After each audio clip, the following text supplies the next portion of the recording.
Ve Adriyatik kıyısının en eski şehirlerinden birindeyiz. Budva, Old Town. Budva'nın en meşhur simgesi balerin kız heykeli arkadaşlar. Birazdan onu da göreceğiz. Ve an itibariyle Kotor antik kentindeyiz. Birçok insanın hayali olan şöyle bir sahil kasabasına yerleşeyim, emekliliğimi yaşayayım diyebileceğiniz bir şehre geldik. Şuradan karşı kıyıya transferler var. Küçük botlarla, küçük teknelerle karşıya transfer yapılıyor. 5 euro per person in İyi tatiller. Teşekkürler size de. Arabamızı park ettik ve 1 dakika sonra hemen kıyıya geldik. Şöyle bir manzara bizi karşıladı. Budva Kalesi karşıda. Ultra yük yatlar. Arkamızda Merit Otel. Eğlencenin, gece hayatının bol olduğu bir yer. Budva aynı zamanda. Biz sabah erken saatlerde burada olduk. Saat şu an 9. Hafta sonu pazar günü. Ve Adriyatik kıyısının en eski şehirlerinden birindeyiz. Budva, Old Town. Çoğu yer kapalı sabah erken saatlerde olduğu için 10.000 nüfuslu bu şehir Karadağ'a gelen turistlerin mutlak ziyaret noktası diyebiliriz. Birçok bar, kafe, pizza, mağaza mevcut. Pizza kokusu geldi. Evet, hemen bir pizza kokusunu aldık, arkama döndüm. Şurada bir pizza mağazası. Çok pizzacı var değil mi burada? Evet, çok var. Kotor'da da çok var. Buralarda pizzalar güzel, lezzetli. Budva'nın en meşhur simgesi balerin kız heykeli arkadaşlar. Birazdan onu da göreceğiz.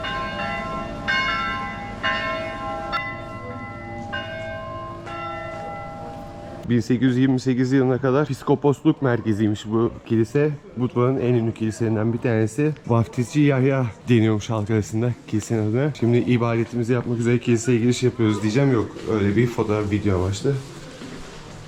Kamera yasakmış.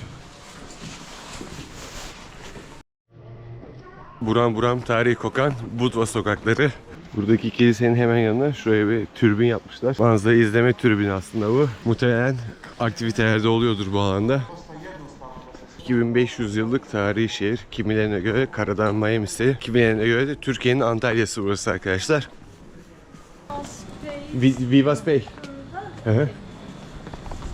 Turist Information'ı görünce Tutkum ödeme yaptınız mı diye sordu. Günlük harcımızı yatırdık arkadaşlar. Bir önceki videoda aslında Podgorica'ya geldiğinizde, Karadağ'a geldiğinizde yapmak zorunda olduğunuz şeyleri size anlattım. Videomdan bakabilirsiniz. Karadağ'a adım attığınızda ne yapmanız gerekiyor. Burada önemli bir bilgi paylaştım sizinle.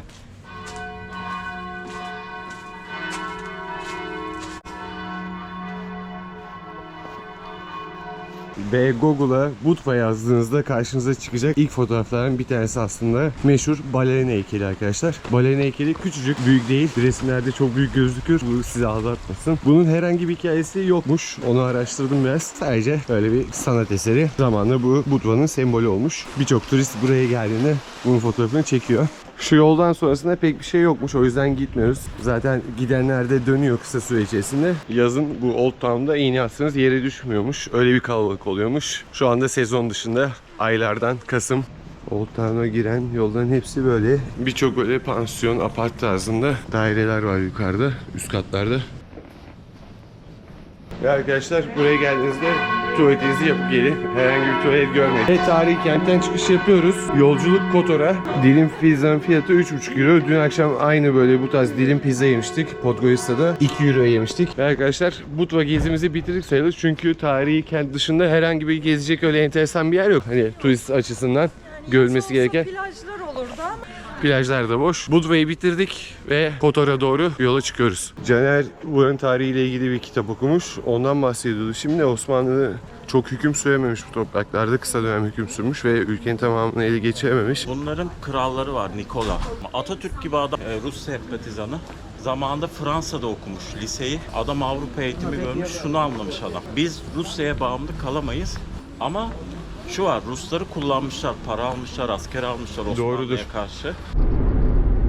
Budva'dan 30-35 dakika sonra Kotor'a geldik. Kotor'un ilk girişinde park alanı var. Tam burası. Ücretli park yeri. Fakat az ileride sağda sezon dışında çok rahat ücretsiz park yeri bulabiliyormuşlar. Biz şimdi arabamızı ücretsiz park ettik. Bu da tabii önemli bir şey çünkü park ücretleri saatlik burada bakıyorum 1,2 euro. Şimdi Kotor şehir merkezine doğru. Önce ilk durağımız Old Town olacak. Ardından da duruma göre karar vereceğiz. Biraz bir Old Town'u keşfedelim. Kotor'un girişinde Kotor'un meşhur kalesi bizi karşıladı. Caner ve Tutkum ilk geldiğinde Montenegro'ya Karadağ burada yaşadılar bir ay kadar. Yaşanabilecek yer mi abi? Yaşanır ama yani çok gençler için sıkıcı olabilir. Eğlence sektörü burada yok. Fazla burada bir kafede oturup bir şarap, yemek yiyip keyif yapabilirsiniz. Anladım. Turistik yer tamamen. Tabii turistik Ve yer. emekli yeri gibi aslında. Evet aynen bizim Türkiye'deki Ege Ege kıyıları gibi, anladım. Bir yer. Pahalı bile, biraz daha yüksek fiyatlar Podgoric'e göre. Ama, çok fark yok. Çok bir bant yok. Yani bizim gibi Akdeniz'de, Antalya öyle bir tatile gittiğinde çarpı 3 fiyatlar olmuyor. Çarpı 2 fiyatlar olmuyor yani, değil mi? Podgorica'da 2,5-3 euroya pizza yiyorsak burada 3,5 euro. Anladım. Yani Çok 0,50 aşırı fark. sent bir fark var. Hı hı. Bu da normal turistik bir yer için. Tabii ki yani şöyle düşünmek lazım. Çünkü Kasım'dan sonra burada hayat bitiyor. Gördüğün gibi bomboş. Anladım. İnsanlar sadece turizm sezonunda para kazanıyor. Tabii Evet. yani. Ve yolun karşısından tarihi kente giriş yapacağız. Old Town'un ana girişi buradan. Ve an itibariyle Kotor antik kentindeyiz.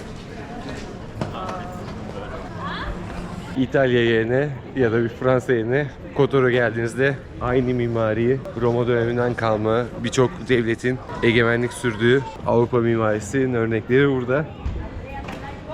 Kapıdan giren herkes fotoğrafı çekiyor. Daha sonra şehre giriş yapıyor. Şehrin girişindeki saate doğru saat, çalışır saat. Buranın sokakları Budva'ya göre biraz daha geniş oluyor. Daha büyük tabi. Ayrıca burada bir Türk restoranı, çay, kahve, Türk kahvesi, menemen, çorba. Türkçe yazmışlar. Tabi burada birçok Türk işletmecisi de var. Pizza fiyatlarına gelelim. Margarita 10 euro. Fiyatlar Türkiye'deki herhangi bir restoranda aynı. Tabii ki tatil yerlerine göre çok daha ucuz kalıyor. Bakın uyarılarda vitrin önünde pizza yemeyin. Muhtemelen binlerce Türk burada oturup pizzasını yediği için böyle bir yazı yazmak zorunda kalmışlar. Belki de yabancılar fakat Türkçe yazmışlar. Daha iyi anlasınlar diye. Kilisenin iki kulesi büyük bir depremde yıkılmış. Daha sonra tekrar restore edilmiş. 12. yüzyılda inşa edilmiş ve UNESCO tarafından koruma altına alınmış bu kilise arkadaşlar. Aziz Trepon Katedrali. Ve tam kilisenin yanında restorana geldik. Güler yüzlü bir arkadaş bizi burada karşıladı. Gayet samimi ve güler yüzlü. Menü hakkında bilgi verdi. Şimdi oturduk ve yemeğimizi söyleyeceğiz. Ve arkadaşlar yemeğimiz geldi. Cevabi. Aslında şekil olarak Tekirdağ köftesinden farksız bir şekli var. Biraz daha dolgun. 10 adet. Yanında salatası, domatesi ve patates kızartması. Caner de aynısını söyledi. Tutkun da bir adet pizza söyledi. Mini pizza. 11 euro, 5 euro, 16 euro ikisi. Ve burger diye bir seçenek vardı menüde. En az 400 gram bir et geldi. Kotor antik kentin tam ortasında yemeğimizi yedik. 4 kişi yedik, içtik. 56 euro hesap ödedik. Sizce bu fiyatlar nasıl ülkemize göre? Yorumlara mutlaka yazın. Antik şehri gezmeye devam ediyoruz. Kotor antik kentine kediler Prens Nikola sayesinde geliyor arkadaşlar. Şehir kurulduğu zamanlar birçok fare, haşere varmış şehirde ve onlardan kurtulmak için emir veriyor ve şehre birçok kedi getiriyor. Her yerde böyle adım başı kediler çıkıyor. Günümüzde de bu kediler burada hüküm sürüyor diyebiliriz. Aslında Kotor'un gerçek sahibi bu kediler.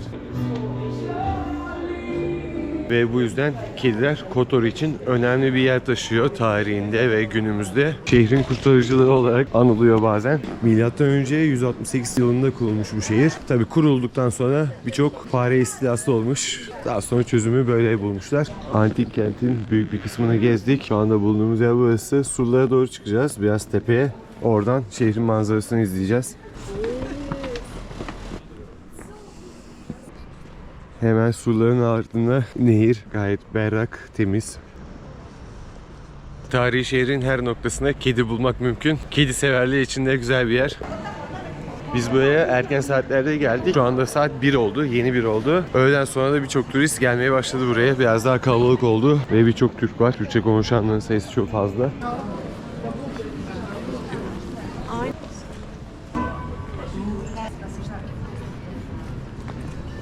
Antik kentin içinde her şey mevcut. Restoran, bar, kafe, ATM, eczane. Aynı zamanda burası yaşam merkezi diyebiliriz. Herhangi bir turistin ihtiyacı olan her şey burada. İlk geldiğimiz kiliseye oraya geldik yine. Döndük dolaştık. Neredeyse bütün antik kenti gezdik. Kenti gezmeye başladığınızda yarım saat içinde bitirebiliyorsunuz. İlk geldiğimizde burası bomboştu. Şimdi dolmuş. Anahtar deliği varmış. Nerede sağda bak. Onu görmeye geldik. Böyle bir delik açmışlar. Anahtar deliği. Ve karşıda gördüğünüz anahtar deliği yine buranın sembollerinden bir tanesi. Farklı bir kapıdan çıkış yaptık. Karşıdaki çıkış kapısı ve şehir merkezine doğru gidiyoruz. Ve şehir merkezinden 10 dakika uzaklıkta yaşam alanlarına geldik. Tam karşıda bir park var. Site tarzında bir yapı var burada. İnsanlar burada yaşıyor, Kotor'da. Kişiliğin ortasında kahve makinesi bulduk. Şöyle 60 sente kahve alıyorum. Espresso. Gayet güzel çalışıyor kahve makinesi. Hızlandırılmış Kotor gezimizi bitirdik. Tarihi kenti ziyaret ettik. Yemeğimizi yedik. Şimdi yolculuk nereye abi? Perast. 20 kilometre civarı yolumuz var. Perast'ta görüşeceğiz. Ve yine şehrin girişinde bir park yeri keşfetmişler. Ücretsiz. Kalabalık değil. Rahat bir şekilde park yeri bulduk. Bir günde 3. şehrimiz. Aslında 4 Podgorica'dan başladık. Ve ülkeyi de bitirdik. Bundan sonra bir şehir daha varmış. Arkası Hırvatistan diyor Caner. Kanalımıza abone olun lütfen. Park ücretleri de az rakamlar değil. Bir giriş çıkış yaptığınızda 8 euro. 24 saatte de 12 euro istiyorlar park ücreti. Harika manzaralı eşliğinde şehre giriş yapıyoruz. Karşısı Kotor ve Adriyatik Denizi. Aqua renginde bir su. Perast'ın girişinde şöyle bir malikane tarzında ev.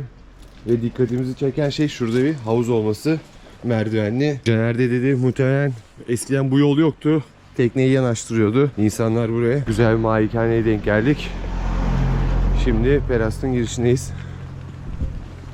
Birçok insanın hayali olan şöyle bir sahil kasabasına yerleşeyim, emekliliğimi yaşayayım diyebileceğiniz bir şehre geldik. Ve huzur dolu bir şehir diyebiliriz. Zaten bunu girdiğiniz anda anlıyorsunuz. Şehirde bir huzur oldu. Burada da yine birçok sokak kedisi var. Tabii hepsinin derdi burada balık tutanlardan balık koparmak. Aynen. Manzaralar Kotor'a göre de daha güzel bence. Buranın manzarası çok daha güzel. Gittiğimiz ilk 3 şehire göre. Şöyle dar bir yol. Yanında evler, villalar ve insanlar burada. Az önce dediğim gibi huzur dolu dakikalar geçiriyor. Aksi de mümkün değil. Gayet sessiz, sakin. 250. Okey. 2,5 euro bir top dondurma arkadaşlar.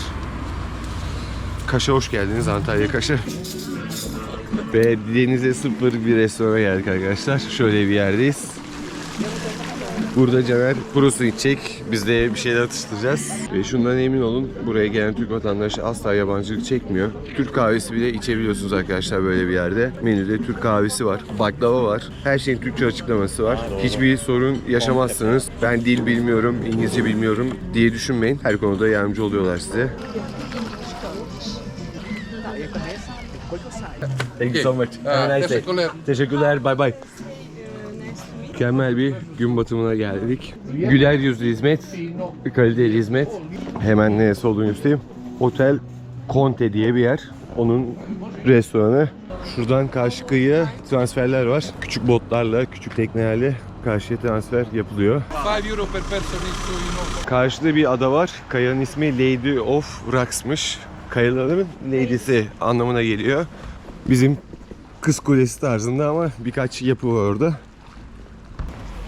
Toplamda yürüyerek 10 dakikada, 15 dakikada sahil hattı bitiyor. Aslında bu şehir küçük, bayağı bir küçük bir yer. Çok küçük. Küçük bir kasaba. Küçük, Çok küçük. çok küçük bir şehir. Ama mükemmel manzara, mükemmel doğası. Bu arada nasıl buldunuz şehri, güzel mi? Güzel ya, çok İlk tatlı defa mı bayağı. geliyorsunuz? Evet evet. Biz de ilk defa geliyoruz. Akrabalarım benim burada yaşıyorlar da Podgorica'da. Ben de eşimle öyle bir tatile geldim. Ama pek yapacak bir şey bulamadık. İyi tatiller. Teşekkürler size de.